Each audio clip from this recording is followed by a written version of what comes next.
आप सभी को नमस्कार। मैं डॉक्टर सुरेश कुमार भाकर। मैं ये वीडियो उन बच्चों के लिए और पेरेंट्स के लिए बना रहा हूँ जो गुरु जम्बेश्वर यूनिवर्सिटी साइंस और टेक्नोलॉजी में आ रहे हैं एडमिशन के लिए काउंसलिंग में। तो सबसे पहले पेरेंट्स के दिमाग में और बच्चों के दिमाग में ये थोड़ी सी शंका होती है कि हमें कौन से डॉक्यूमेंट्स लेके आने चाहिए और क्या क्या चीज़ें, क्योंकि डायरेक्टली कई बार नहीं बताता। प्रोस्पेक्ट्स में सारी चीज़ें दी होती हैं, लेकिन कई बार बच्चा पढ़ नहीं पाता या कन्फ्यूज़न में होता है। तो हम एक एक चीज़ का डिस्कशन करेंगे इसके बारे में। तो स्पेसिफिकली ये मैं बीबीए और एमबीए के एडमिशन के बारे में ही स्पेशली बता रहा हूँ, बाकी लेकिन अप्लीकेबल ये यूनिवर्सिटी के बाकी डिपार्टमेंट्स पे भी होगा। तो सबसे पहले आपको एडमिशन के जिस दिन काउंसलिंग है उस दिन आपको सबसे पहले 9 बजे रिपोर्ट करनी है, ये ज़रूर ध्यान में रखें। और आपकी अटेंडेंस मार्क्स होगी और अटेंडेंस के बाद में आपकी एप्लीकेशंस की जो प्रोसेस है वो शुरू हो जाएगी काउंसलिंग के लिए। तो पहले सबसे पहले आप एप्लीकेशन का जो आपने मेन एप्लीकेशन अप्लाई किया है उसकी भी प्रिंट आउट हमें चाहिएगी साथ में। तो वो एक एप्लीकेशन का प्रिंट आउट साथ में रखें। 4 अपनी फ़ोटोग्राफ्स हैं जो वो लेके आइए, और जितने भी आपके ओरिजिनल डॉक्यूमेंट्स हैं एजुकेशन क्वालिफ़िकेशंस के या और सपोर्टिंग डॉक्यूमेंट्स हैं, सभी के सभी ओरिजिनल डॉक्यूमेंट्स साथ में लेके आइए। और 2 सेट्स जो हैं उनकी फ़ोटोकॉपीज यानी जेरॉक्स आपने करवा के रखनी है, और साथ में आपको वो सेल्फ अटेस्टेड भी करने हैं। यानी ये चीज़ें आपने ध्यान में रखनी है। और आपकी जो फ़ाइल बनते समय आपने उसको क्रोनोलॉजिकल ऑर्डर में लगाना है, यानी पहले 10th की, 12th की, ग्रेजुएशन के जैसे सेमेस्टर 1, 2, 3, 4, उस हिसाब से अकॉर्डिंगली आपने पूरे के पूरे सर्टिफिकेट लगाने हैं। तो अब हम बात कर लेते हैं कि क्या क्या डॉक्यूमेंट्स आपके चाहिएंगे। तो पहला जो है, आप 10th की ओरिजिनल मार्कशीट लेके आएँ और 12th की ओरिजिनल मार्कशीट जो है वो लेके आइए। ये आपका बीबीए तक तो यहीं पे रिक्वायरमेंट होगी एजुकेशनल क्वालिफ़िकेशन के डॉक्यूमेंट्स की, लेकिन बाकी अगर एमबीए में एडमिशन है या बाकी और पीजी के कोर्सेस में एडमिशन है तो आपको ग्रेजुएशन की जितनी भी सेमेस्टर वाइज आपकी जो मार्कशीट हैं वो आपने लेके आनी है। ओरिजिनल मार्कशीट जितनी भी अवेलेबल हैं सभी के सभी ज़रूर लेके आनी है आपने। और कुछ बच्चों को यहाँ शंका होती है कि मेरा सेमेस्टर में कहीं बीच में इशू है तो मुझे आना चाहिए नहीं आना चाहिए। आप ज़रूर आइए, मैं उन चीज़ों को भी ध्यान में रखूँगा बताते हुए कि आपका इश्यूज़ कैसे डील किया जा सकता है। तो ग्रेजुएशन में हमें N-1 है। N-1 का मतलब ये है कि आपके क्वालिफाइंग जो एग्जामिनेशंस है उसके लास्ट को छोड़ के, लास्ट वो ईयर भी हो सकता है या सेमेस्टर भी हो सकता है, उसको छोड़ के बाकी सारे के सारे आपके जो क्लियर होनी चाहिए ग्रेजुएशन। अब इशू आता है कि आपका सपोज़ करो सेकंड सेमेस्टर में री थी, आपने अपीयर दे दी और उसका रिज़ल्ट नहीं आया है, तो आपने उसके लिए जितने भी आपके पेंडिंग्स हैं रिज़ल्ट इस तरह से, तो आपने अपना कॉन्फिडेंशियल रिज़ल्ट निकाल के आना है हमारे सामने। और फिर भी किसी को कोई शंका है तो आप एक बार ज़रूर आइए काउंसलिंग के लिए, वहाँ हम आपको हर चीज़ समझा देंगे। यानी अपने आप को नॉट क्वालिफाइड आपने नहीं करना है, बल्कि कमेटी ने ही आपको नॉट क्वालिफाइड करना है। तो हमारे सामने एक बार ज़रूर आएँ आप, ठीक है। तो नेक्स्ट जो चीज़ आती है वो आती है करैक्टर सर्टिफिकेट। अब जिन बच्चों का सारा कुछ हो चुका है, कंप्लीट हो चुका है, उसको करैक्टर सर्टिफिकेट बनवाने की ज़रूरत होगी। ये वो ओरिजिनल लगेगा, वो आपके कॉलेज की तरफ से भी है या किसी और इंस्टीट्यूशंस की तरफ से है तो वो ओरिजिनल लगेगा। अगर कोई आपने private as a private candidate आपने अपीयर किए हैं आप ग्रेजुएशन में, तो आपको क्लास 1 मजिस्ट्रेट का एफिडेविट के रूप में वो चाहिए करैक्टर सर्टिफिकेट, ठीक है जी। अगर आपके पास गैप ईयर है, सपोज करो आपने 2026 में आपकी क्वालिफ़िकेशन कंप्लीट हो रही है, यानी क्वालिफाइंग एग्ज़ाम का मतलब ये है कि अगर आपने ग्रेजुएशन में एडमिशन लेना है बीबीए में या बीकॉम में तो आपको 12th तक चाहिए, वो आपकी क्वालिफाइंग होगा। अगर आपने पीजी में एडमिशन लेना है यानी एमबीए में एडमिशन लेना है या पीजी प्रोग्राम में एडमिशन लेना है तो आपकी क्वालिफाइंग एग्ज़ाम जो है वो ग्रेजुएशन होगी, ठीक है जी। तो आपका वो अगर क्वालिफाइंग एग्ज़ाम है 2026 में कंप्लीट हो रहा है तब आपका गैप ईयर नहीं बनेगा। अगर 2025 में या दिसंबर में या जुलाई में पिछले साल कंप्लीट हो गया है लेकिन री थी और आपने 2026 में आपकी री क्लियर है तब भी आपका गैप ईयर है, तब भी आपको गैप ईयर लेके आना है एफिडेविट के तौर पे, ठीक है। ये एफिडेविट जो है वो नोटरी से साइन किया हुआ चल जाएगा और इसी में आप करैक्टर का भी एक लाइन डलवा सकते हैं, ही और शी बियर से very good moral and character, ठीक है जी। ऐसे हिंदी में भी लिखवा सकते हैं तो अब आती है बात आपके माइग्रेशन की, कि कुछ बच्चे कहते हैं कि भाई माइग्रेशन हमारा नहीं आया है।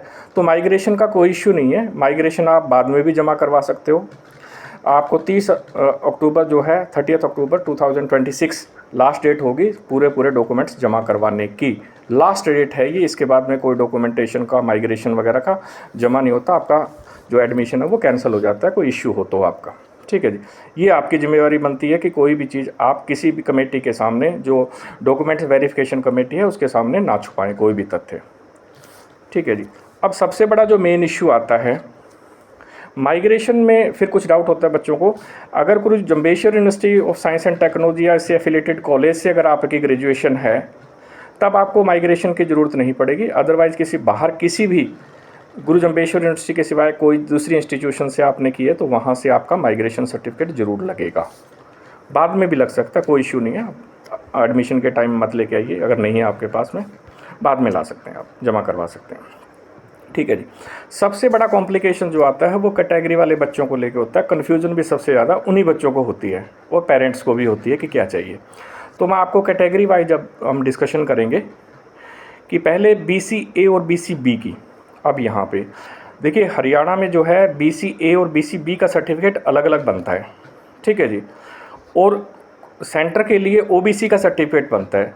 तो प्लीज़ कुछ बच्चे जो हैं वो बार बार OBC का सर्टिफिकेट लेके आ जाते हैं, BCA और BCB का सर्टिफिकेट नहीं लेके आते। तो आपको विशेष तौर पे ध्यान रखना है कि आपका जो सर्टिफिकेट नया होना चाहिए, बिल्कुल न्यू, BCA और BCB का, तो कन्फ्यूजन बिल्कुल ख़त्म है। ठीक है जी।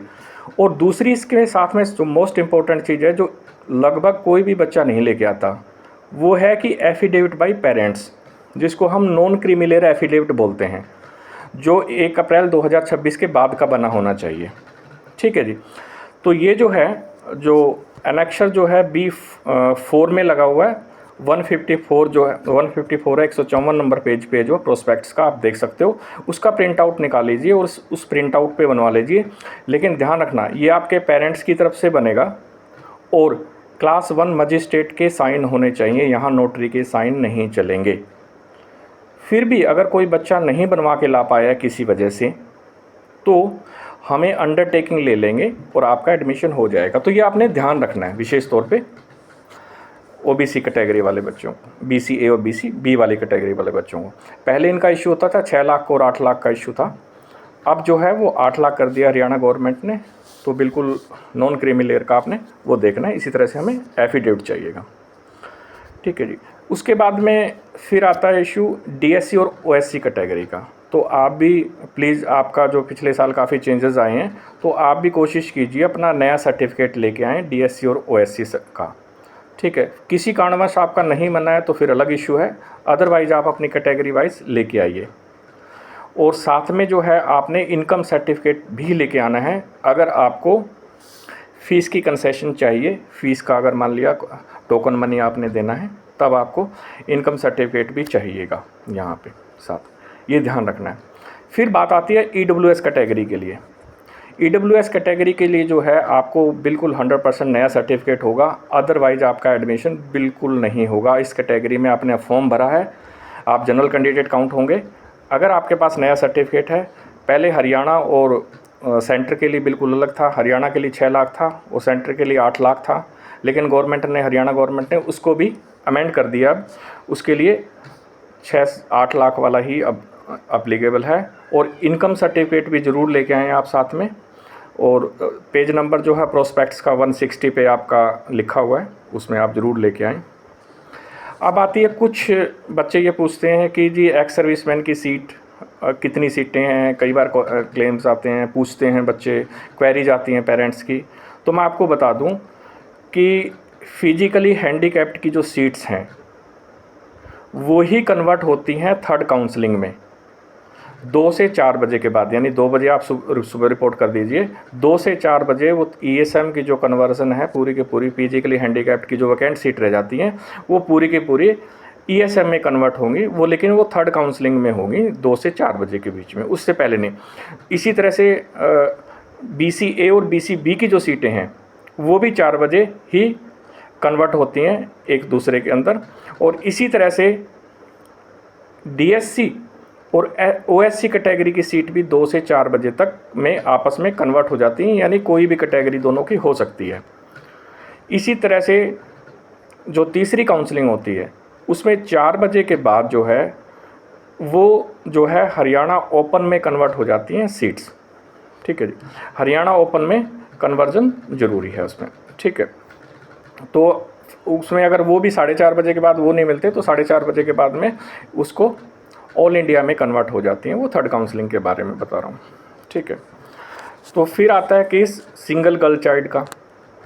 ESM के लिए भी एनेक्चर दिया हुआ, फ्रीडम फाइटर के लिए भी एनेक्चर दिया हुआ, फिजिकली हैंडीकैप्ड के लिए भी एनेक्चर दिया हुआ है अलग से, बिल्कुल लास्ट में प्रोस्पेक्ट्स, वो ज़रूर रख लें उसका प्रिंट आउट एनेक्चर की कॉपी। फिर सिंगल गर्ल्स चाइल्ड है, उनका भी दिया हुआ है कि अगर आपने क्लेम करना है, कई बार बच्चे आके कह देते मैं तो सिंगल गर्ल चाइल्ड हूँ। ठीक है, सिंगल गर्ल चाइल्ड का मतलब होता है अकेली लड़की, भाई नहीं हो, बहन भी नहीं हो, तब आप एफिडेविट बनवा के ला सकते हो। और वो कई बार कन्फ्यूज़न होता है पेरेंट्स के बीच में भी कि 3 भाई हैं वो तो अकेली लड़की है, तो ऐसे नहीं होगा। तो सिंगल लड़की होनी चाहिए, मतलब पेरेंट्स के एक ही लड़की होनी चाहिए, तो उस पर एफिडेविट बनवा सकते हो आप क्लेम ले सकते हो सिंगल गर्ल चाइल्ड का, अगर सीट अवेलेबल है तो। ठीक है जी, उसके बाद में अगर किसी को कोई डाउट हो, किसी भी तरह का कोई पॉइंट्स रह गया, जैसे हरियाणा रेजिडेंट का इश्यूज़ हो सकता है, कुछ के दिमाग में आए कि नया होना चाहिए या पुराना होना चाहिए, ये हो सकता है पुराना भी हो, कोई इश्यू नहीं है। पहले तो इसमें लिख देते थे कि अप्रैल 2025 से के बाद का बना होना चाहिए, अब की बार ऐसा कुछ नहीं लिखा है प्रोस्पेक्ट्स में, क्योंकि पुराना भी चल जाएगा आपका बना हो। अगर आपकी क्वालिफ़िकेशन जो है, क्वालिफाइंग एग्ज़ाम जो है, अगर आपने हरियाणा का है तो हरियाणा रेजिडेंट की लाने की ज़रूरत नहीं है।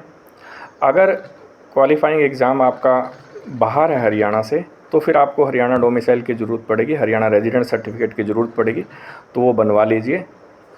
ठीक है जी, और उसके बाद में लेकिन आपको कोई कैटेगरी का क्लेम करना है तो ये ध्यान रखें हरियाणा रेजिडेंट वाले ही क्लेम कर सकते हैं। कुछ कई बार क्वेरीज आती हैं, जो आउट ऑफ स्टेट स्टूडेंट्स होते हैं, वो कहते हैं जी मैं तो डिफेंस कैटेगरी से था, मैं तो SC कैटेगरी से हूँ, तो वो कैटेगरी का जितना भी बेनिफिट है वो सारे के सारे हरियाणा रेजिडेंट के लिए ही अवेलेबल हैं। उसके लिए हरियाणा गवर्नमेंट की अलग से भी पॉलिसी बनी हुई है, उसके डिफरेंट, वो लंबा हो जाएगा वीडियो अगर मैं उसको कवर करता हूँ यहाँ पे, तो ठीक है। तो वो सारी की सारी चीज़ें हम ध्यान में, फिर भी अगर आपको कोई इश्यू है तो आप कमेटी के सामने ज़रूर आइए। डॉक्यूमेंट्स वेरिफिकेशन कमेटी ही आपको फाइनली बताएगी कि आप एलिजिबल हैं या नहीं एलिजिबल हैं। आप जो ये मैं वीडियो डाल रहा हूँ डिफरेंट उस पे जाएगा कि मेरे जितने भी चैनल्स होंगे अलग अलग डिफरेंट, फेसबुक हो या इंस्टाग्राम हुए या यूट्यूब हुआ, जहाँ पे भी जाता है, तो वहाँ आप मुझसे क्वेरी कर सकते हो। मैं आपको बता दूंगा कि कोई इश्यूज़ है या कोई रह गया कहीं गैप या कॉन्ट्राडिक्शंस हुई है कोई बात में, तो मैं आपको ये चीज़ इसका पूरा क्लैरिटी बता दूंगा। तो इसलिए मैं ज़्यादा और इस पर क्लैरिटी नहीं लूँगा, डाउट्स क्लियर नहीं करूँगा, क्योंकि वीडियो है वो काफ़ी लंबा हो जाएगा। चलो जी, धन्यवाद बहुत बहुत, आपका शुभ दिन हो।